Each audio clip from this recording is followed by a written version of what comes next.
They want to be the industry default, right? Where they, let's say they attack onto healthcare, right, or financials. They will uh, basically dominate. So imagine this, imagine scalability, right? They attack into the industry, they attack into the sector, and they solve a big company's problem, right? So the big company's problem, which by the way, they are encouraging complex problems, right? They're encouraging complex problems, and the bigger the problem, the bigger they can solve it. That's what they literally want to shout out. They want to tell people, right? So their AI can handle complex stuff, which I know. Now, if you want to ask me about 100% technicality, I'm not exactly, the guy to be. But that being said, though, when we talk about scalability, there's actually two ways that pops into my mind, right? One way is that when they become the industry default, when they have deployed all sufficient resources into one particular big company within that sector, they know how that is run, right? They know how operations is run for that particular business. Obviously, they've already been, around the block since like 17 years, not mistaken. So they already know how industries work. But how they are able to scale in a way is that when they deploy all their resources into that particular sector, they do not have to do that again for any other companies within that sector as well, because they've already deployed all their resources, gathered data, right? So knowing a SaaS model company, and by the way, Palantir is a SaaS model, right? Software as a service. How it works is normally for SaaS models, they will have, and later we'll be looking at the financials. They will have nice gross margins, right? Operating expenses. Now, how do we make this company lean is basically how do we see them controlling their expenses, which is actually good news, I'm not mistaken. And we look at the financials, but SaaS models will have higher gross margins, right? The key thing is to actually lower down operating expenses so they can be profitable. Now, I can actually use that same model that I did on Dropbox, right? So I went live on Dropbox the other day, and we know that SaaS models, we got, around 78 to 81% industry standard on gross margins. And that's why I said Dropbox was actually higher than industry standard. But obviously it's not apple to apple. But my point is, we have a company like Palantir who is able to scale by industry, and that's one of them. The other way they can scale is that we have to understand how they charge, right? So they charge by server core, per server core. So if that particular company is, they sign a contract with 5 years, right? If that particular company is expanding, where they're actually having more computers, more staff, more server cores, they are literally getting that for free, right? They're charging, 150,000 per server core. So in that way, we can know, right, if they are, if they have loyal customers and they are sticky as hell, right? They're sticky as hell. Later we'll be going through as well. We can engage, how big their clients are, how much is their average revenue per user. This is actually some interesting stuff. Like this is a company able to scale, right? So let's get to it. That was basically just a little qualitative analysis and what to expect of this company before moving forward, right? So I'm going to jump straight away into MDA. Well, I want to jump straight away to the financials actually, but so business, we generated 1.5 billion in revenue as in full year 2021, which is a 41% growth. Now, are you satisfied with this? Let me know in the comments. Are you guys invested in Palantir? Let me know in the comments. So that I know you're here, obviously. So operating results continue to improve, including when adjusting for stock-based compensation. Now, we know that this has always been a problem for Palantir, right? Because their stock SBC is always high. But then again, SBC is always good because we shouldn't discount that because it's still an expense for the business. But the good thing is that it's added back to the cash flows because it's not, deducted. It's not a cash expense, right? So in the year 2021, we incurred losses from operations of 411 or adjusted income. So they're not profitable yet, obviously, right? In the year, our losses for operations were 1.2 billion or adjusted income for operations, okay? When excluding SBC. Gross profit in the year, our gross profit was 1.2. So that's what I was talking about, right? Their gross margins are actually 78%, 82% when excluding stock-based compensation. Now, I don't want to exclude that. Their core gross profit is actually 78%, which is good, right? SaaS model business. In a year, our gross profit was 700, right? So it grew by 68%, right? 2020 was 740, 2021, 1.2. Okay, so that's gross. Our customers recognized revenue during the 12 months for large government agencies where a single institution has multiple divisions, units. Okay, entity is treated as a separate customer. For example, while the US Food and Drug Administration of Health, we treat each of those agencies as a separate customer given. Okay, we have built lasting and significant customer relationships with some of the world's leading government institutions. Average revenue per user during the trailing 12 months was 6.5, which decreased 18% from an average that. Reflecting our continued acceleration in customer acquisition, our average revenue for the top 20 customers as of 2021 was 43 million, which grew 31%. So their ARPU decreased 18%, but for the top 20 customers, which I assume it's, again, they're sticky, right? So the top 20 customers is probably the biggest customers that grew. So they probably, renewed contracts and whatnot, right? So that grew by 31%, which is good news. So decreasing that is bad news. Increasing this obviously is good news. Top 20 customers. Okay, so organizations in the commercial and government sectors face similar reach. 58% of our revenue came from government, and customers 42% came from commercial. Right, we generated 57% of our revenue from customers in the United States, and the remaining 43% from customers abroad. Okay, so expansion of access to platforms. We began to expand access to our platforms to early and growth stage, including startups. Wait, what? Startups? Okay. How can startups afford their services? As we continue our outreach efforts to an increasingly broad swath of the potential market, the speed which our platforms can be deployed has significantly expanded. Okay, I'm just going to speed read here. Government will accelerate moving forward. I believe that as these new partners grow, we'll grow in them. We have also made a number of investments in companies whose business rely on the ability of the organizations. Our proximity to these business and the industries in which they are operating has enhanced. Okay, I'm not going to read COVID. Generated 1.1 billion in revenue, acquire phase. Okay, so these are the phases that they go through, right? They acquire, they expand, and then they scale. Which is actually in scaling phase right now. So let's jump into the numbers. Oh, no, sorry. So let's look at total remaining deal value, right? So total remaining deal value is the total remaining value of contracts. And I'm going to skip here. So total remaining deal value of the contracts, government and commercial, actually totals up to 3.8, which is up 35% from December 31st, 2020.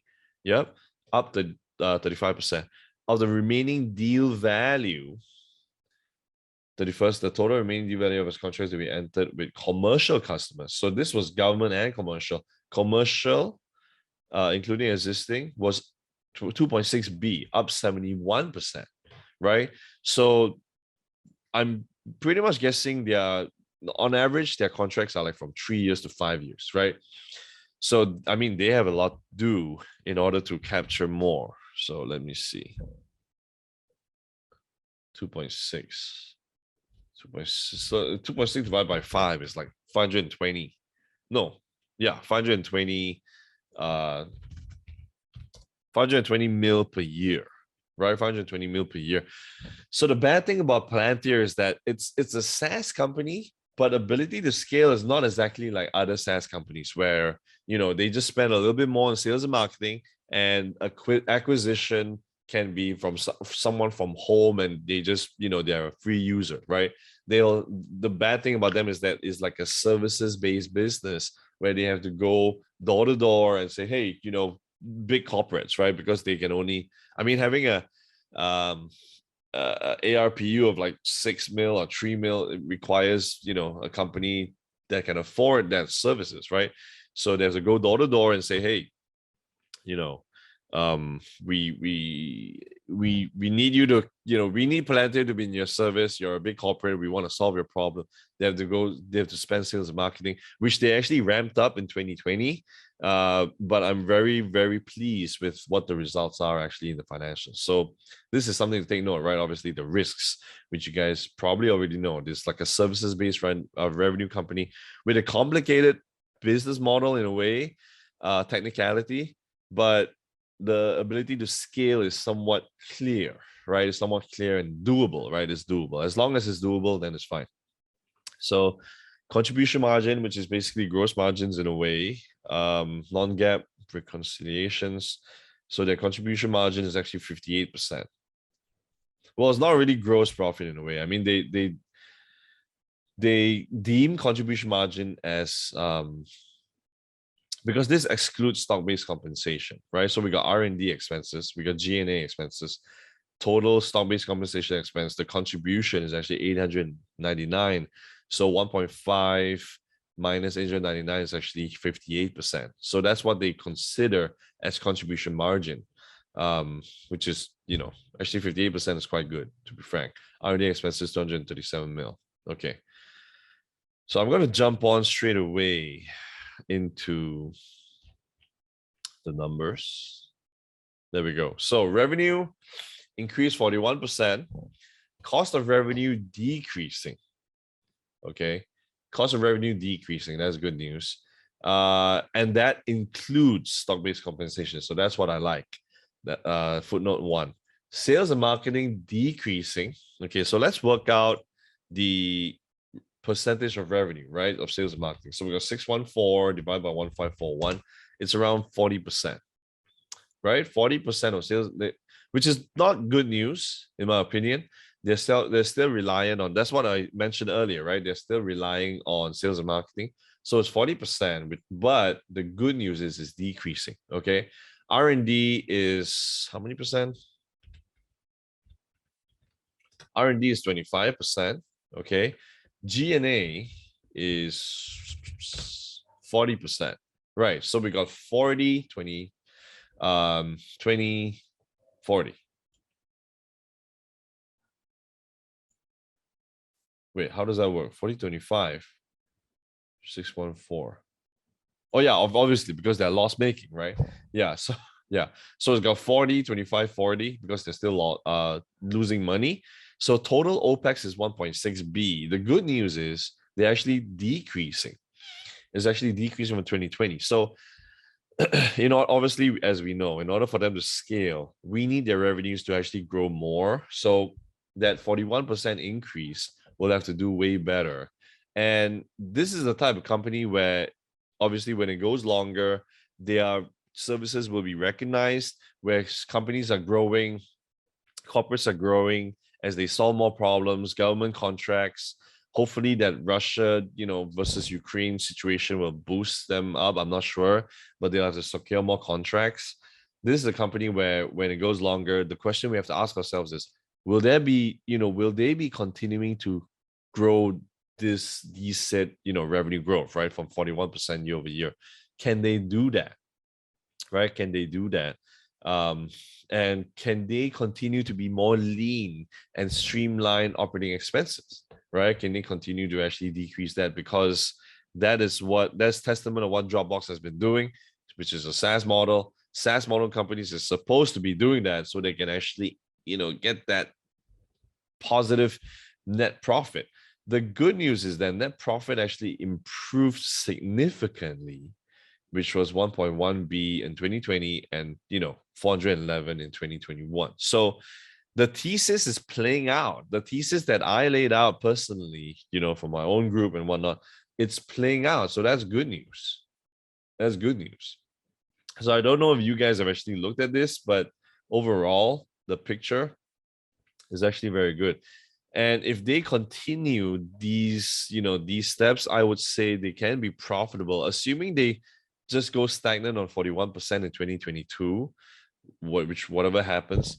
And by the way, in a way, they are sort of, well, not really recession proof, right? I was going to say they are recession proof in a way, but not really, because recession is actually quite crazy, right? So there's lesser income for the government because there's lesser spending, lesser income from big corporates, and they spend a hell of a lot. So yeah, in a way, they're not really exactly recession proof, but okay. But if we were to project 41% from 2022 to 2023, I would estimate that they could be profitable with that rate, right? Especially with that growth, from 1.1 to 400. I would say they could be profitable in 2 years' time, right? I would say so. You guys have to project yourselves based on your, spreadsheets that you have.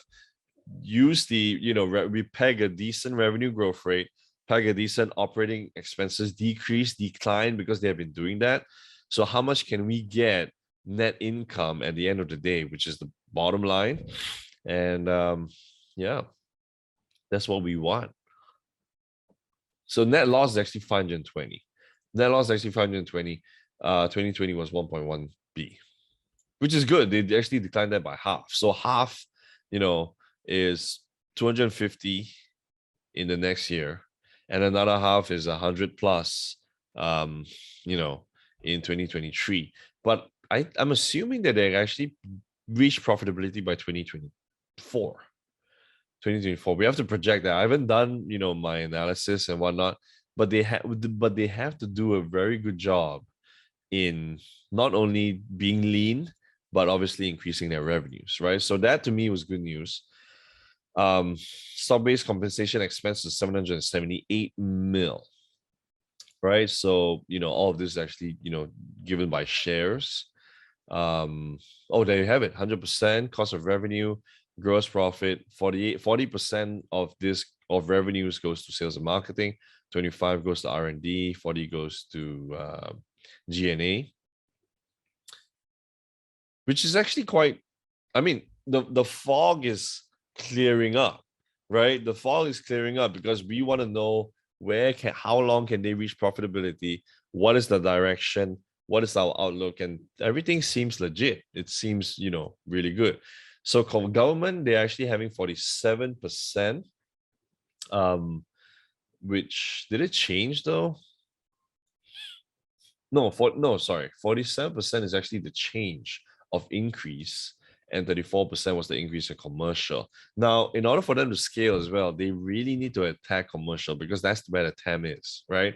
The huge TAM is actually going to commercial, and that is where they should be hitting. So let's see, 897 divided by 1541. Yeah, so I think they mentioned just now as well, 58% goes to government, 42% goes to commercial. And what do you guys think about that? Right? What do you guys think about that? Let me know in the comments. I think it's actually decent. I think that it'll be better if obviously it's 60 commercial, 40 government.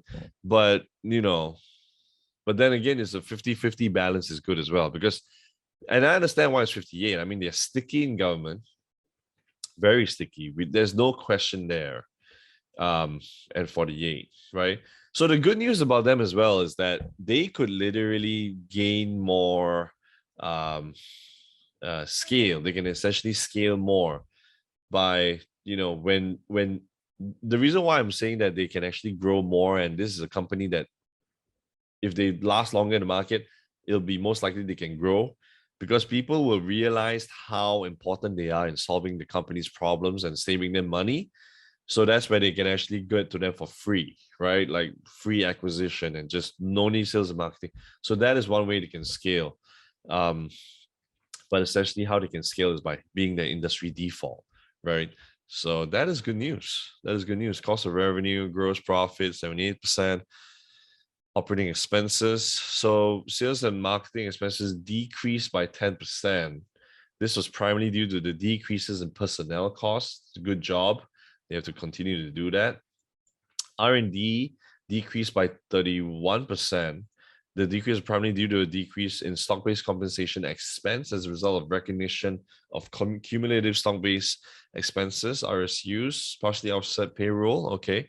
G&A decreased by 9%, primarily due to recognition of cumulative again, mainly driven by higher option exercises. Okay. So interest income actually, well, I don't want to read interest income. Interest expense decreased. right? Decreased primarily due to full repayment of the outstanding debt balance. So they are literally paying off, paying off debt, lowering interest costs. They are doing all the right things. This is good stuff. Provision for benefit from income taxes. Okay, liquidity. How much the liquidity? Just curious. Okay, I'm gonna go to the balance sheet, but financial. Okay. Well, they don't really need liquidity in a way because they're actually heavy in cash. So that's fucking good news. Liquidity were 2.3 B of cash equivalents. Okay. Outstanding term loans. Repaid 200 mil. So had no outstanding debt balances and available undrawn 400 mil in revolving credit facility. Okay, so they don't need it because their cash is much more than that. And they need to use that for a rainy day. So that's good. I don't know what you guys are thinking. Let me know in the comments. Let me know in the chats, guys. But I love what I'm seeing. I love what I'm seeing. I'm seeing the thesis actually slowly playing out. So that's the good stuff, right? So let's jump into the balance sheets. We have current assets, cash equivalents at 2.2. That raised by 10%. And that's really strong. That's really strong. Restricted cash, accounts receivables 190, no red flag there. Marketable securities, repaid. So total current assets 2.8. Property, plant, and equipment. So this is where they thrive, right? The free cash flow will be strong as hell simply because of their PPE actually going lower. But now we have to see the operating cash flow later, but that's 31 mil is practically nothing in comparison with what they have, right? Operating lease right of use, so 3.2 B in total assets. Now their current assets, which is 3 months to a year, that is like 90% of their total assets. So it's lean, right? Strong balance sheet. Current liabilities actually only 660. Accounts payable, liabilities, deferred revenue. This is nothing, right? These are nothing. So, that is more than 2-to-1. That's awesome. Deferred revenue, customer deposits. I'm curious how they can have customer deposits, to be frank, and why are they having restricted cash? But anyway, that's a small sum. So, total non-current liabilities. So that's the thing, right? Non-current liabilities is only at 220, which they can practically pay off everything. They've been paying off 200 mil. That's what we read just now. They can practically pay this off the next year and it'll be nothing. So it'll be a zero debt company. That's fucking amazing. Debt. So we take the non-current debt, which is zero. Other non-current liabilities. Oh no, this is operating. Wait, no, this is operating lease. Sorry. This is operating lease. Their non-current liabilities 2.2 mil in thousands, right? Yeah. Damn. It's practically nothing. That's good news. Total liabilities at 950 mil, which is again nothing comparison with the total assets.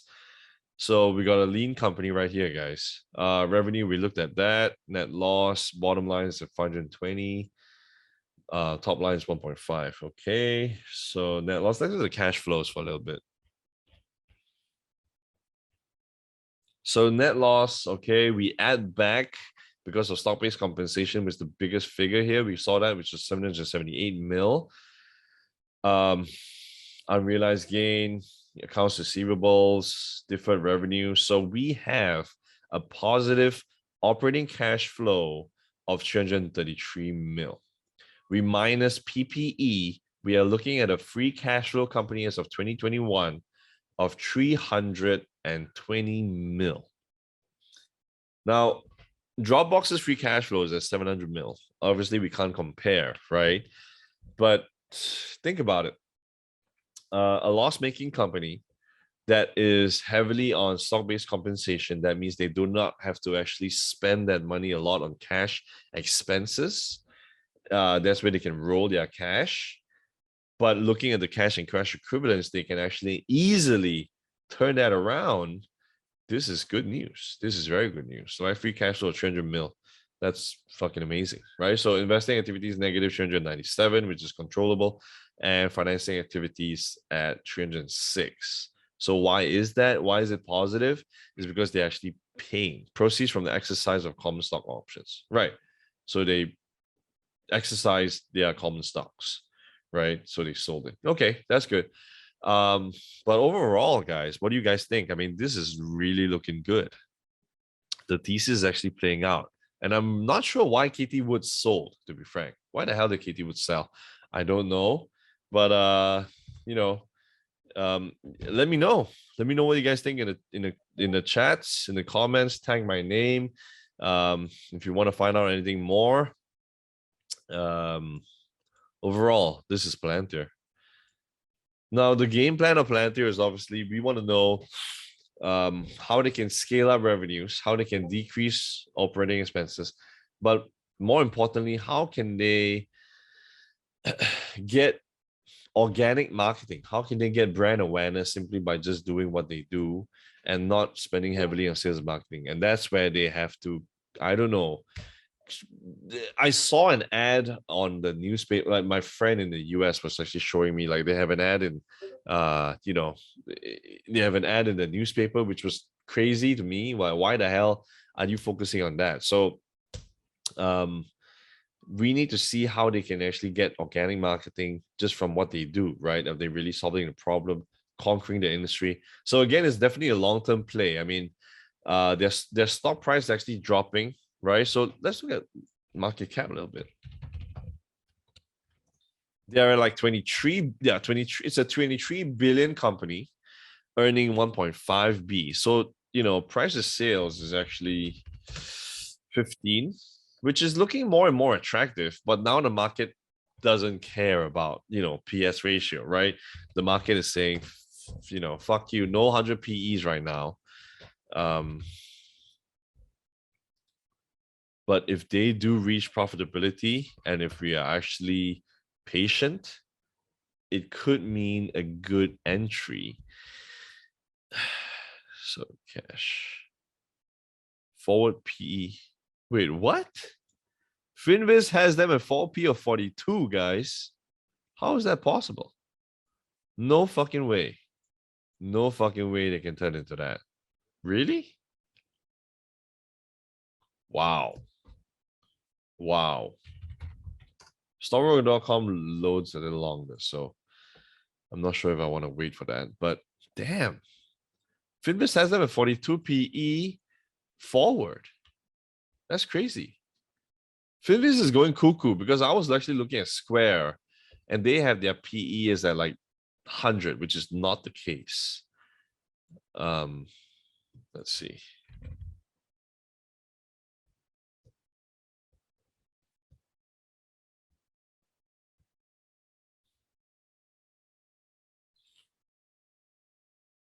Yeah, okay. So this makes more sense.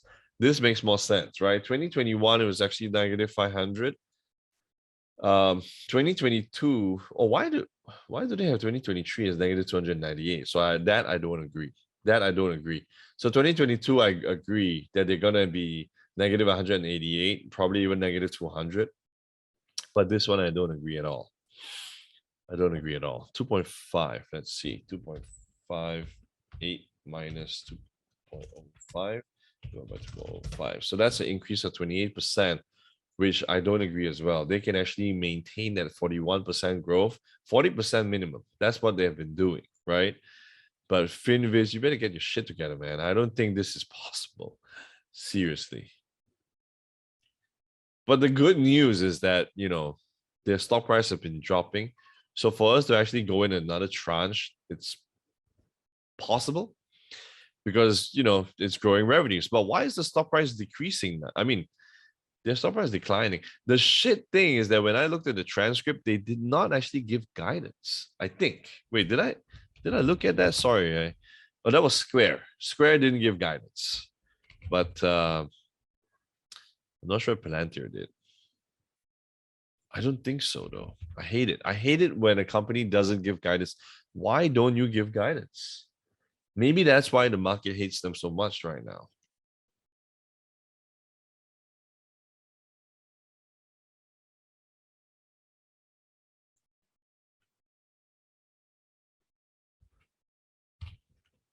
No word of guidance at all. No, not even a single thing about guidance. Jesus.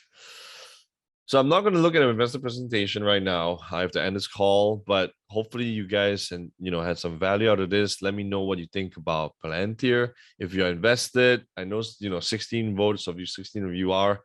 What do you think about them financially right now? What is their game plan? Are you planning to start a position? Let me know. And I'll see you in next week. Thank you. I'll see you next week.